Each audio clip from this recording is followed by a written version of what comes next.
नमस्कार, मैं सूर्यांश यादव हमेशा की तरह न्यूज़ 6 नेटवर्क पर आप सभी का स्वागत कर रहा हूँ, खैर मकदम कर रहा हूँ, अभिनंदन कर रहा हूँ। ये होता है ना कि जब देश की ऐसे व्यक्तित्व, ऐसी पर्सनैलिटीज़ से आप 2-4 हों, आप बात कर रहे हों जिन्होंने यूपीएससी सीएससी को इस बार क्रैक किया है। ना केवल क्रैक किया है बल्कि बहुत अच्छे से क्रैक किया है और वो यूपीएससी का इस बार नेतृत्व करते नज़र आ रहे हैं। एक ऐसा ही चेहरा हमारे साथ उत्तराखंड से जुड़ रहा है। अगर मैं यूँ कहूँ कि वो आसमान को छू रही हैं लेकिन पैर ज़मीन पर हैं, तो आइए स्वागत करें नीति अग्रवाल जी हमारे साथ हैं। उनकी रैंक इस बार 383 है। नीति जी बहुत स्वागत, बहुत अभिनंदन। Thank you so much sir, thank you.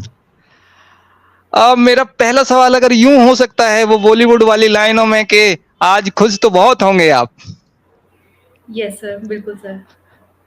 अच्छा थोड़ा मुझे बताइए क्योंकि आपसे हमारी पहले भी बातचीत हुई और आपका जो एक यात्रा है, तो उस यात्रा का संघर्ष और फिर ये रिजल्ट, जब रिजल्ट आया उस समय की भावुकता, उस समय के वो पल अगर आप शेयर कर पाएँ? मैंने अपनी फर्स्ट अटेम्प्ट 2018 में दिया और उस टाइम पर मुझे प्रीलिम्स में नहीं सफलता मिली। फिर 2019 में भी मुझे प्रीलिम्स नहीं में सफलता मिली। उसके बाद मैंने 2020 में इंटरव्यू स्टेज तक गई, बट मेरा फाइनल सिलेक्शन 1 मार्क्स से मिस हो गया और फिर 2021 और 2022 में मेरा प्रीलिम्स फिर से नहीं निकला। तो ये मेरा 6th एंड लास्ट अटेम्प्ट था जिसमें मुझे सफलता हासिल हुई है। और सर जिस टाइम पर रिज़ल्ट आया, मुझसे ज़्यादा मैं कहूँगी कि मेरे परिवारजन और जितने भी मेरे फ्रेंड्स और आस-पास के जितने लोग थे, वो सबसे ज़्यादा खुश थे और उनकी आँखों में जो खुशी के आँसू थे, वही शायद मेरा मोटिवेटिंग फैक्टर भी रहे हैं थ्रू आउट दिस जर्नी। और खुशी सबसे ज़्यादा उनकी आँखों में देखकर ही मुझे और ज़्यादा खुशी महसूस हुई। तो ये जो आँसू हैं, ये परिवारजनों के लिए ही बने थे या नीति जी ने भी इस बार आँसू बहाए हैं? सर ज़ाहिर-सी बात है जब आया रिज़ल्ट तो काफ़ी सुकून मिला कि चलो जिस चीज़ के लिए इतने सालों से प्रयास किया, जिस चीज़ का इतने सालों से वेट किया, वो फाइनली मिल गया है। तो खुशी के आँसू सर बिल्कुल थे। तो ढोल नगाड़ों से स्वागत हुआ इसका या आपने वो आईएएस वाले जो लोग होते हैं वो बहुत सारी चीज़ों को समाहित कर लेते हैं, यूपीएससी वाले जो लोग होते हैं, सिविल सर्विसेज़ वाले जो लोग होते हैं वो ज़्यादा दिखाते नहीं हैं, लेकिन इतना आसान थोड़ी है छुपा लेना, तो कैसे आपने इसे सेलिब्रेट किया? सर जितने भी फैमिली मेंबर्स थे, फ्रेंड्स थे, वो सब ढोल नगाड़ों के साथ ही उन्होंने स्वागत किया।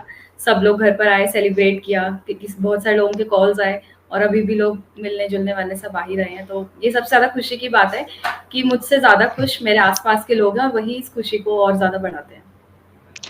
इससे पहले कि मैं आगे बढ़ूँ, थोड़ा माता-पिता का वो चेहरा अगर आप हल्का-सा याद कर सकें कि एक बिटिया है और मेरी बिटिया कहाँ बेटों से कम है। उस समय जब सफलता के बाद आपने उनका चेहरा देखा, आप तो खुश थे इसमें कोई दो राय नहीं और आपने मेंशन किया कि मुझे इस बात की ज़्यादा खुशी है कि मेरे परिवार को मेरे जो प्रियजन थे उन्हें ज़्यादा खुशी हुई। तो वो चेहरा आपके शब्दों में क्या कह रहा था? सर इससे पहले भी बहुत सारे ऐसे मौके आए हैं जिसमें उनकी आँखों में खुशी के आँसू थे। बस हमेशा थोड़ा-सा डर लगा रहता था कि जब तक फाइनल रिज़ल्ट नहीं आ जाता है, तब तक हमें खुश तो रहना ही है पर सतर्क भी रहना है कि हमें अपने प्रयास नहीं छोड़ने हैं। लेकिन इस बार फाइनली मैंने उनकी आँखों में एक सुकून के आँसू देखे और एक गर्व के आँसू देखे और जब सब लोग उन्हें मिल रहे हैं, बधाई दे रहे हैं और कह रहे हैं कि आपने बहुत अपनी बिटिया का साथ दिया, उसको कभी भी किसी भी मोड़ पर अकेला नहीं छोड़ा, कभी भी जब भी निराश हुई तो साथ दिया। तो वो देख के सबसे ज़्यादा अच्छा लग रहा है कि फाइनली उनकी तपस्या सफल हुई है। उन्होंने मेरा हर छोटे-बड़े जितने भी मैंने प्रयास किए हैं, हमेशा साथ दिया है, हमेशा आगे बढ़ने के लिए प्रोत्साहित किया है। तो सबसे ज़्यादा बड़ी जीत शायद यही है मेरे लिए। तो खैर मैं दोबारा वहीं आ रहा हूँ। पिता ने वो होता है ना कि बड़ा-सा हक किया, वो माता ने बड़ा-सा कि बेटा आज तो कई साल का जो पूरा उधार है, जो ऋण है, वो उतार देते हैं और 2-4 मिनट ऐसे ही रहना है। अगर मैं यूँ कह पाऊँ। जी। Yes sir.